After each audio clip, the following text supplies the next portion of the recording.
Salut tout le monde, welcome back to Your Daily News!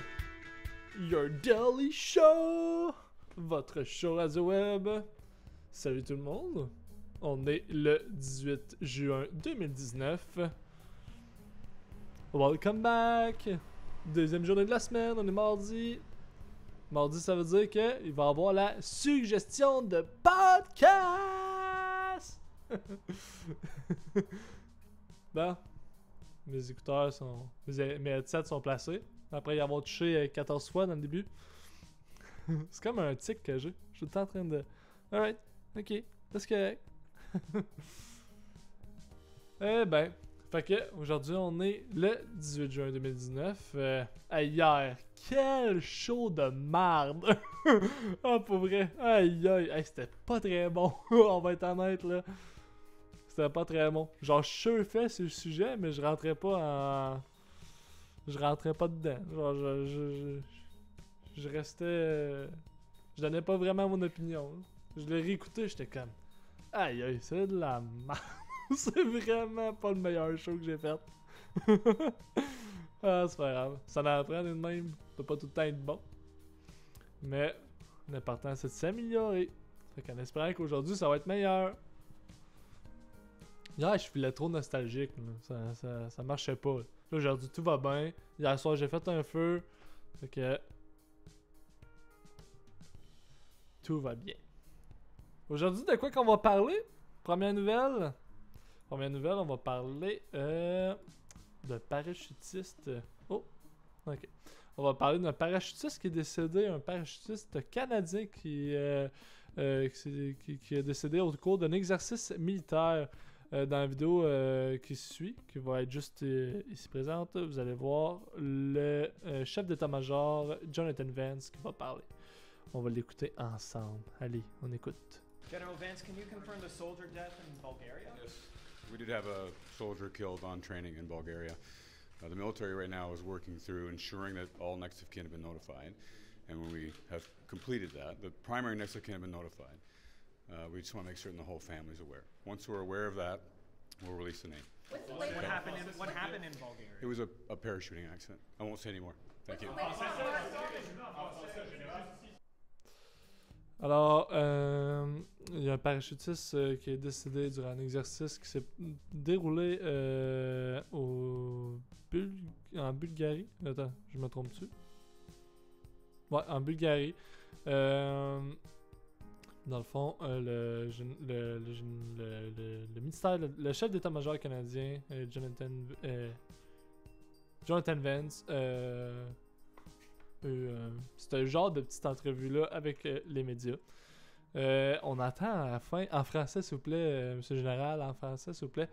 Il l'a pas fait en français, j'étais un petit peu surpris parce que le soldat qui est en question, qui est décédé, c'est un Québécois, c'est un francophone. Ça aurait été le fun qu'il fasse la traduction. Il l'a pas fait.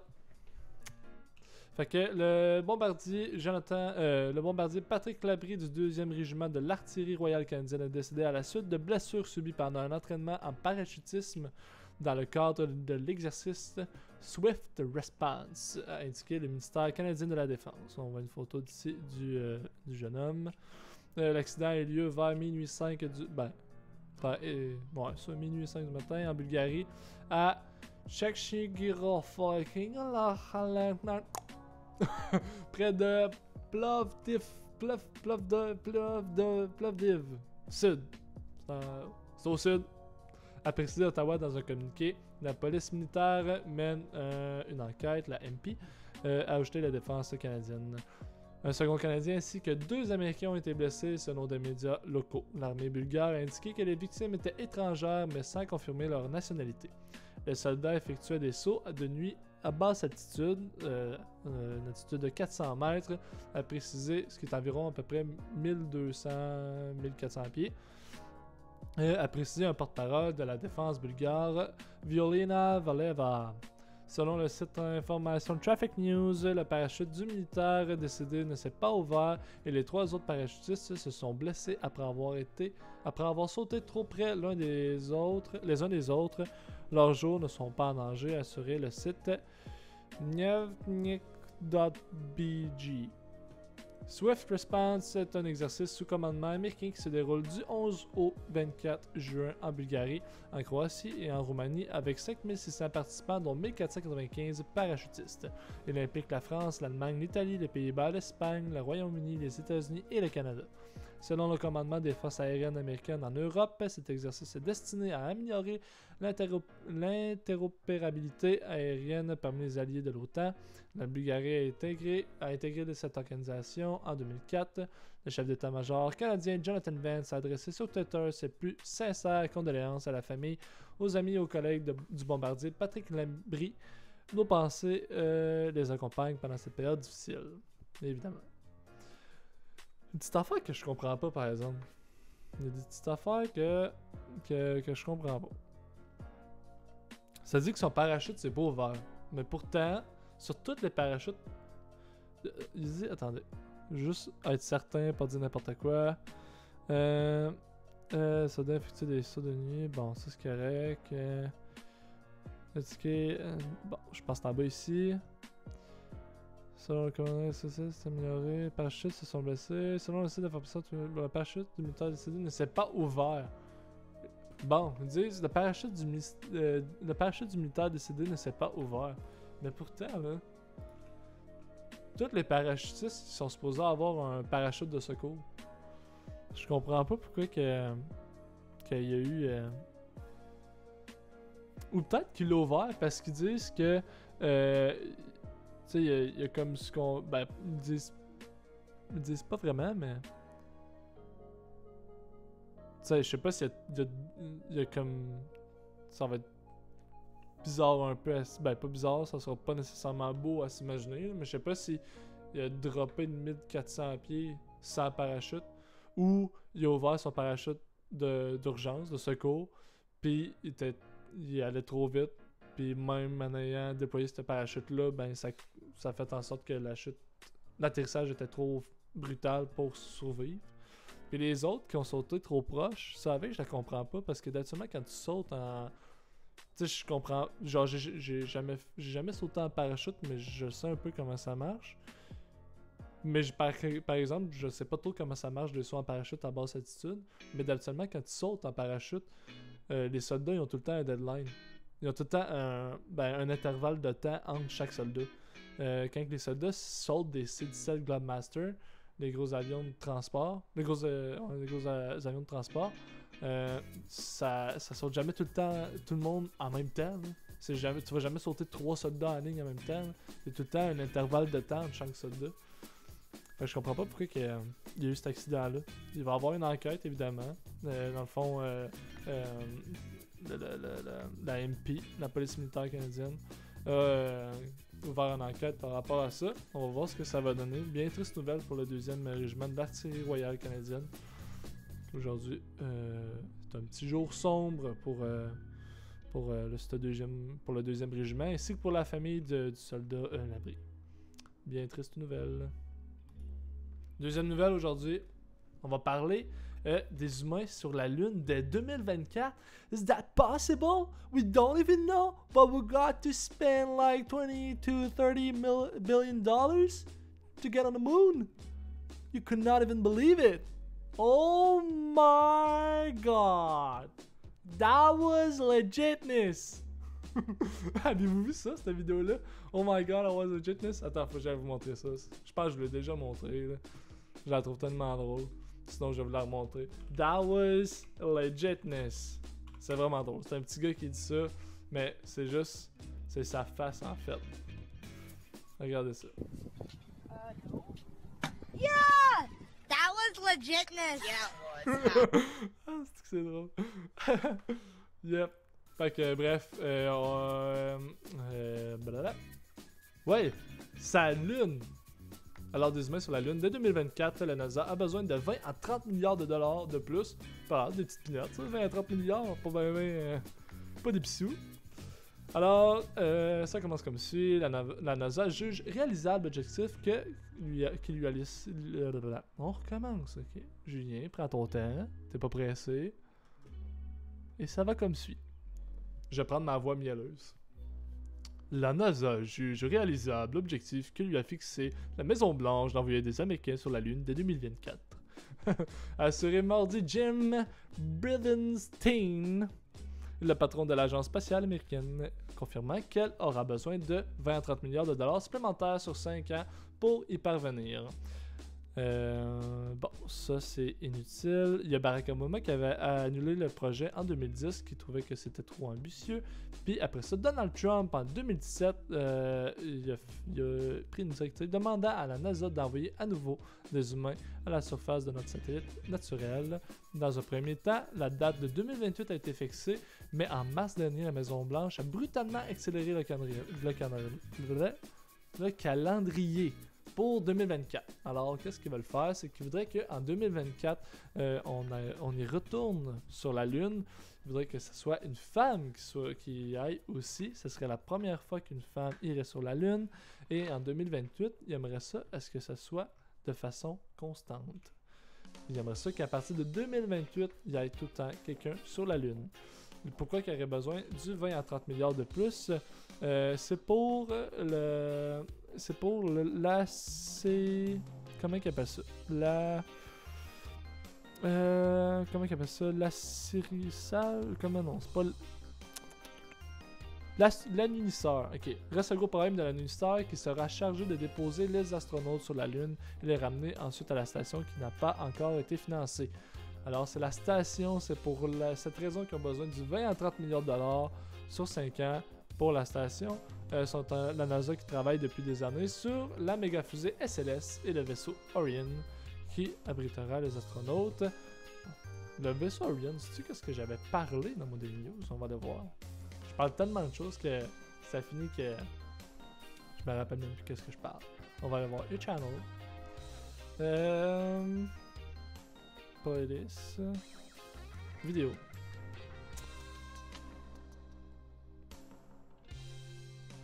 Non, c'était Blue Origin.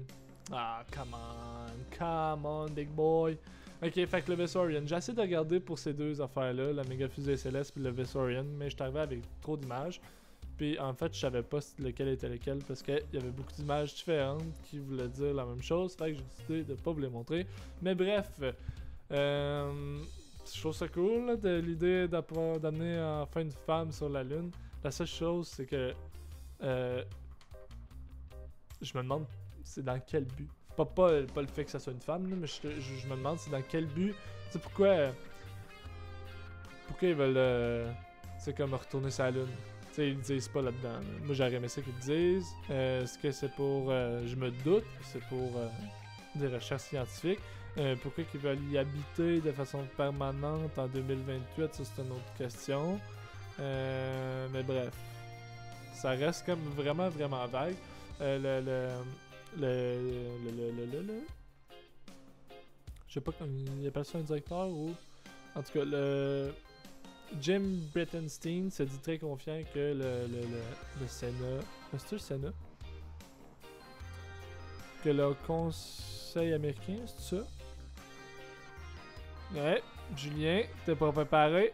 T'aurais dû regarder tes affaires. Je cherche mes mots. Hey, si tu veux que t'as un show qu'un petit gars de 22 ans cherche ses mots, écoute le Daily News! Mais ouais, attendez, là, m'a trouvé ça, là. Là, c'est que je vais le trouver trop vite, fait que là, ça va finir que ça va prendre plus de temps. En tout cas, il se dit très confiant qu'il va avoir l'argent demandé. Il reste que à voir si ça va marcher pour vrai. Il se dit confiant que ça va marcher aussi, qu'ils vont être capables de s'y rendre. Mais bref, on va voir. Est-ce que c'est vraiment utile? On ne sait pas. Moi, je pense, là, en fait, là, les États-Unis font ça. Là, parce qu'en est, là, ce qui va se passer, c'est que hier, là, dans le Daily News, j'ai parlé qu'on allait être 9,7 milliards d'ici 2050. En est, là, la Terre, elle sera plus habitable. Fait que là, ce qui va se passer, écoutez, là, je vais vous le dire, moi, la vérité. Le gars qui est tout seul chez eux, assis sur une chaise d'ordi, va vous dire qu'est-ce qui va se passer. Ce qui va se passer, là, c'est qu'à un moment donné, là, la Terre, là, ça marchera plus. Mais on va tous être morts. Tous ceux que vous écoutez, là, on va tous être morts. Puis ce qui va se passer, c'est que, à place d'avoir... Ça, c'est ma théorie. Parce que je suis aussi théoricien. Je suis documentariste, YouTuber, Twitcher, streamer, puis théoricien. Ma théorie, c'est que les pays n'existeront plus. Puis en fait, on va détenir des planètes. Exemple, les États-Unis vont avoir la planète X, puis la Russie va avoir la planète Y. Puis c'est ça. Fait que d'après moi, les États-Unis veulent aller vite sur la Lune pour après ça pour rapidement trouver une autre planète. Dans le but de dire que ça c'est la planète aux États-Unis. Elle appartient aux États-Unis. Parce que c'est les États-Unis qui l'ont découvert cette planète-là. Fait que I guess que c'est ça. Peut-être que je me trompe. Peut-être que je me trompe pas. On ne sait pas. Fait que les États-Unis qui demandent de 30 milliards de dollars supplémentaires sur 5 ans pour arriver à l'objectif de retourner sur la Lune en 2024. Qui préalablement devait être en 2028. Les shitty. Bon, aujourd'hui on est mardi. C'est la suggestion de podcast. Aujourd'hui, la suggestion de podcast, c'est le podcast sans filtre. Le podcast sans filtre, c'est deux jeunes hommes. Deux jeunes hommes. Il y en a un qui a fait Occupation Double. Et l'autre, c'est le meilleur ami de l'autre qui a fait Occupation Double. Là, j'ai un blanc. Je me rappelle plus de son nom. C'est PH. PH. Puis l'autre, je me rappelle plus de son nom. Mais bref, ce podcast-là, ce qui est intéressant, c'est que dans le titre, ça dit, c'est vraiment sans filtre. Par exemple, un petit bémol que j'aime pas de ce podcast-là, c'est qu'ils font rarement face à la confrontation.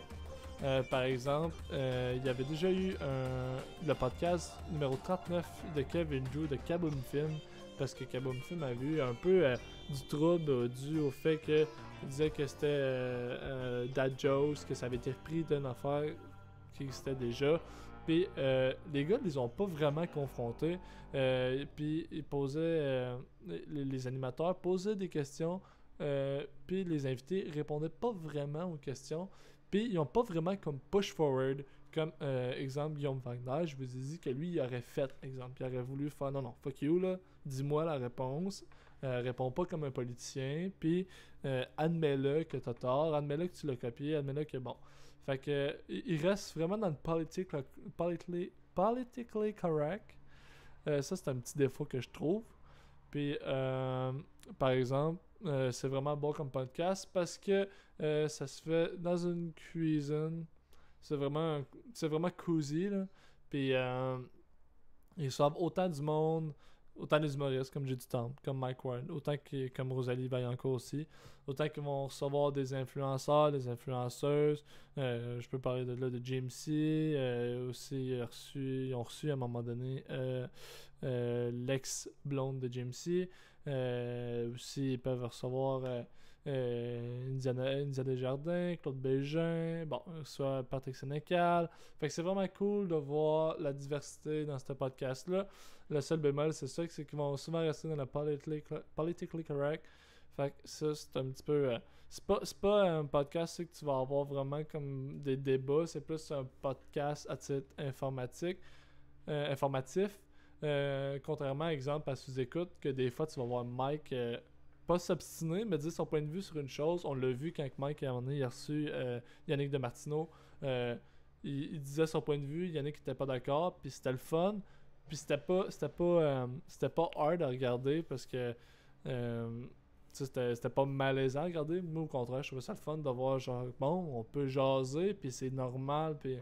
Fait que ce podcast-là, super bon, par exemple. Un petit bémol, c'est que ça reste tout le temps... ça garde les gants blancs. C'est un petit bémol que j'ai à donner sur ce podcast-là. Mais encore là, je le répète pour la 31e fois. Très bon podcast. Alors, that's it. That's it for today. This is the end. Yes, hey, petit Q. là, vous l'avez peut-être vu, là, vous avez vu une image du Tonight Show de Jimmy Fallon. Je vais vous montrer ça vite vite. Là, je donne un cue. Un hint. Je donne un hint. Un indice. Mon prochain show, mon prochain Daily News, la prochaine formule du Daily News qui va apparaître le 1er juillet, va pas ressembler, mais va avoir des choses qui va avoir pas le concept du Tonight Show, pas tout, mais va avoir des ressemblances sur certaines choses, mais ça faut que tu le saches. Là. Je veux dire, tu le verras pas de même. Ceux qui écoutent, vous le savez, parce que là, je vous le dis, mais les nouvelles personnes qui vont écouter vont peut-être pas vraiment tout de suite catcher. Mais il va y avoir des petits principes, mais il va y avoir pas de concept. On vole pas de concept, on prend des petites idées. Fait que sur ce, la musique est arrêtée. J'ai dépassé le temps. Fait que là, à soir, faut que je travaille encore sur le show. Vous allez voir, ça va être complètement fou. Hier, un de mes amis est venu chez nous. Mathieu est venu, celui avec qui j'avais fait le documentaire. Puis il a eu le droit, le chanceux, il a eu le droit à de quoi que ça allait ressembler dans quelques semaines. Puis il était fou comme la merde. Il disait, je peux pas croire que t'as acheté ça, je peux pas croire que t'as fait ça sur ta nouvelle interface. Ça va être complètement fou. Fait que je vous le dis, j'ai la preuve. Là, vous avez juste à me croire. En vrai, il est pas venu, puis il a pas dit ça, là, c'est pas vrai. Non, il a passé chez nous hier, on a fait un feu, j'ai montré ça, puis il était vraiment hype.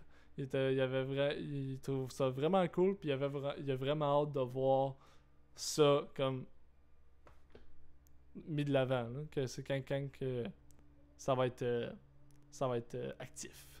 Fait que sur ce, merci d'avoir écouté votre Daily News, votre show radio web, votre podcast, show radio. Je sais pas comment vraiment définir ça. Là. Je sais pas si c'est un podcast, je sais pas si c'est un show radio. Je sais pas vraiment. Un show tout court, on m'a dit que c'était un show tout court. Fait que merci d'avoir écouté votre show tout court. Votre show tout court du 18 juin 2019. Merci tout le monde. Abonnez-vous à ma chaîne, partagez ça. Suivez-moi sur Twitch, s'il vous plaît. Si j'ai une chose à vous demander, c'est de me suivre sur Twitch. Julian Plum sur Twitch, Julien. Plum, pas d'espace, Julian Plum. Fait que, merci tout le monde. On se revoit demain pour la prochaine Daily News. Demain, on va être en milieu de semaine, on va être mercredi. Je sais pas de quoi qu'on va parler, on va voir demain. Fait que c'est ça. Salut tout le monde, ciao bye.